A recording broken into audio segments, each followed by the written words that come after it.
Welcome to our weekly 3-minute therapy podcast. I'm Dr. Michael Edelstein, a clinical psychologist and author, and I'm here with my trusty co-host, Mick Berry, and we discuss rational emotive behavior therapy, and that is a form of therapy devised by Albert Ellis in the 1950s, which took a dramatic turn in the psychotherapy movement from the old Freudian psychoanalytic model to the current, much more popular REBT or cognitive behavior therapy model at CBT, which is an offshoot of REBT. And we discuss rational emotive behavior therapy, which says that our emotions and behaviors don't come from our situations, but they come from our thinking about situations. And when you have disturbed emotions like anxiety, depression, or anger, it comes from thinking in terms of demands: must, should, supposed to's, have to's, demands on oneself. I must do well and get approval, or else I'm no good. Demands on others. You must treat me well, otherwise you're no good. And demands on the conditions of one's life. My life must go well, otherwise my life is horrible and I have to escape in addictions or suicide or worse. I don't know what would be worse, but Well, killing other people, I suppose, and then committing suicide would yeah, be. right, exactly. Mick, did you want to add anything to the introduction? No, just what I said. Yeah. Okay, yeah. Okay, and today we're going to be discussing REBT and trust.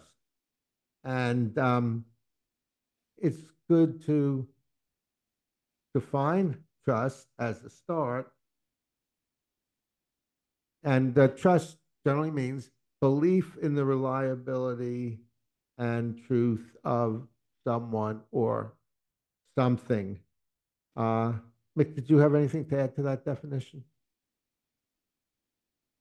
You cut out there as you were saying it. Could you say it again? Yeah, so I was defining trust as belief in the reliability or truth of someone or something. Yeah, Or, and you're reading a definition there. yeah, I got the definition. Yeah, okay. I think that's always good. I would just, it's also good to just say what you think a word is. So, what I think trust is just feeling you can depend or thinking you can depend, and even knowing as much as possible that you can depend upon somebody else and yourself and Yeah, things too, and the world. right. Yeah, I think that's a good word. Dependability. You can depend on something. And So you, now that I'm saying it, I think that within the act of trusting something or someone is the knowledge of the possibility that things would not go the way that you want or not go the way that they say, so that there is an awareness of uncertainty in trusting someone. that's right. And an awareness of the uncertainty and seeing that if someone who you generally trust, who you feel is reliable and dependable, doesn't act in that way, seeing that it's not the end of the world, you could stand it, you would survive, and also accepting them as the imperfect humans they are, rather than disturbing yourself because you expect them always to be perfect. Some of the some of the demands people have in relation to trust is I must have a guarantee in a relationship, in an exclusive relationship, an intimate relationship, my partner is not cheating on me or having an affair. And I must always be in control. Otherwise, I can't trust people or anything. My partner must be perfect, never act imperfectly, and act in an untrustworthy manner. Um, and I must never be vulnerable to someone acting poorly or acting in ways that is not dependable. Mick? Oh, and I wanted to mention a few others, if that's okay. Yeah, sure. Go ahead. Yeah. Well, I have had a fear of flying. And one of the ways I got over it is my mother pointed out, a lot of times when people have a fear of flying, it's that there's a need for control. And I thought to myself, that's a good point. Suppose I could fly the plane. Would I choose to fly the plane, or would I choose to let the pilot fly the plane? Well, the answer is obvious. I would choose to let the pilot fly the plane because I don't know how to fly a plane. And I realize there's trust involved there. I'm trusting that the airline has their act together to make sure that the plane is in good shape, and I'm trusting that the pilot has his or her act together to make sure that the flight is going to go well, so that there is a lot of trust involved in just flying on an airplane. Right, right. And the reason you have trust in flying on an airplane is because you know the history of flying has been extremely safe. So one of the Yeah, ways to build trust is through experience with a person or thing, and learning from that experience. Mick? and I also investigated it. I have a very good friend who has not only taught pilots to fly, but licensed pilots to fly private planes. And I talked with him about it, and he started telling me the details about why flying's so safe. So that when I started looking into it and learning the details of it, I could see, well, my fear was based on not realistic thinking. Yeah. Now, another way that somebody might betray my trust, and I think that might be a good way to put it. They're going back on their word. They're not following through on what they knew I was counting on. What they told me I could count on. Let's say I'm with a partner and we have an agreement, as most a monogamous relationship has an agreement that you will not have sex with somebody else. And if I'm in a relationship where my partner has sex with somebody else, this is something that I could find exceedingly painful.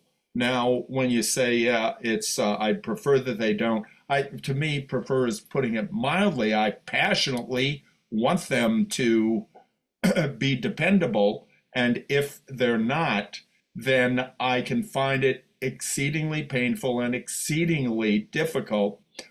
Even under those experiences, though, if I'm finding it exceedingly painful, I still do not have to disturb myself by it. And by that, I mean make the situation worse than it fundamentally is. Let's say I'm in a marriage and the partner wants to get involved with somebody else, this woman gets involved with somebody else, yes, I would find it, we could even, well, if we use the word devastating, that has connotations of really me feeling like I can't handle it, whereas, well, this is really tough, might be the toughest situation I've ever had to deal with, but it's still something I can deal with. Yeah, exactly. And when you say you find it extremely painful, I think what you mean, that's probably shorthand for I create a lot of emotional pain for myself about that, which you don't have to do. Well, that's true. However, if I am in a situation where I have strong, passionate feelings for somebody else, I don't think we want to spend time getting into the technical aspect of, yeah, I create those strong, passionate feelings. But if I'm no longer able to be with this person because of their betrayal, then it follows that I would find it very difficult if I'm not with them. Yes, right. Yeah, I was just referring to semantic accuracy, but I think the solution to avoid being hurt when someone is not dependable, or to avoid hurting yourself when someone is not dependable, is through unconditional self acceptance and unconditional other acceptance. Accept yourself unconditionally as the imperfect person you are, and accept your partner unconditionally as the imperfect person they are. Yes, Mick? I agree with that. I think that's a very good point because I have seen people say, well, the way to not get disappointed in other people is to just have no, just count on them for nothing, which I don't think is a very fun way to live. Just say, well, yeah, they say they're going to do this, but I don't trust anybody. Not to trust anybody is sometimes people advocate that. I think that's silly. I think what behind that is an idea, oh, I can't stand it if somebody betrays my trust. Well, of course you can stand it. Yeah, yeah, I think that's a good point. Also, if someone does betray your trust, I think one solution, a practical solution, is to discuss it with them, whether it's a partner or an intimate partner or a friend, discuss it with them and see what the two of you could work out for the future to reach a mutual understanding. Mick? Yeah, and I actually had that experience happen to me one time. I thought it was amusing, actually. I was with a woman, we were having trouble, and she went and got involved with somebody else. And my reaction was, well, what would you like to do? And she admitted that she got involved with this other person to make me jealous. And I said, I'm not jealous. I just want to know what you'd like to do. And she got very upset that I didn't get jealous. I just wanted to attend to the situation. I'm not saying I could do that in all situations, but that was an instance in which it didn't really bother me that I didn't upset myself by it. I didn't feel beside myself and at all emotionally distraught. I just wanted to attend to the problem. Yeah, yeah. A somewhat unusual form of trust is trusting someone to do negative things because you know that's the way they are. For example, for a long time, I found that when I had an appointment with my sister, she'd be 20 minutes late. So I learned from those experiences and trusted her in the future to be 20 minutes late, and then I wasn't disappointed.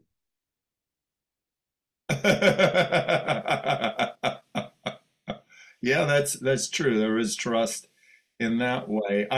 I'm curious what you think about just the dynamic of trust between people. I think it's a pretty wonderful thing. That would be my first impression of or my first statement in describing what I think about it. What do you think about it? Yeah, I think that's a great point. I think what makes the world go around, so to speak, is being able to generally, not perfectly, but generally trust other people to act dependably. Yeah, And I think also with you, what you were saying, what makes the world go around, so to speak, you were saying that figuratively, of course. But we can also say there is trust in the world going around. We know that centrifugal, or that kinetic energy and gravity and everything else makes the world go round. And I think everybody trusts that that will continue. And I think that's how science works. It says, yeah, this is what happens with gravity. We take something and let go of it, and it's going to fall to the ground. That doesn't mean it's going to happen every time. It means it most likely will happen every time. It's always been this way as long as we've observed it. We trust that it will continue, but we do not say it absolutely 100% of the time will continue. I suppose before human beings ventured into space, they didn't know that there was such a thing as a lack of gravity. And if you go on a space station or whatever it is, trips to the moon, something can hover in the air. okay, very good. I have nothing more to add to this. I think this was very complete. Mick, did you want to add anything else? Uh, no, I don't think so. I do think it's what makes the world go round. And also, it's trust, I think, is something that can require a bit of time to establish. I remember my sister once told me, it was very smart. She said, don't listen so much to what people say, just observe what they do. That's how you learn to trust people, by observing what they do, because talk is cheap. Yeah, yeah. And in terms of what people say, you can hold that as a hypothesis, but then, as your sister would say, then see how they act and see if confirm confirm that hypothesis or not.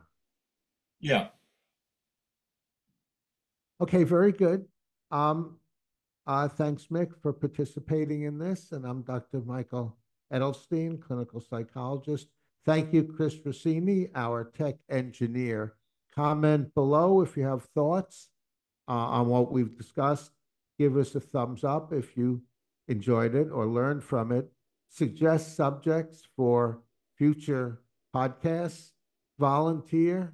Once in a while, it's been a while, but once in a while, we do have a guest to discuss something related to REBT and emotions and behaviors. And subscribe to the 3 Minute Therapy podcast to do what, Mick? I'm happy that you trusted me to say this, to stay on the rational side of life.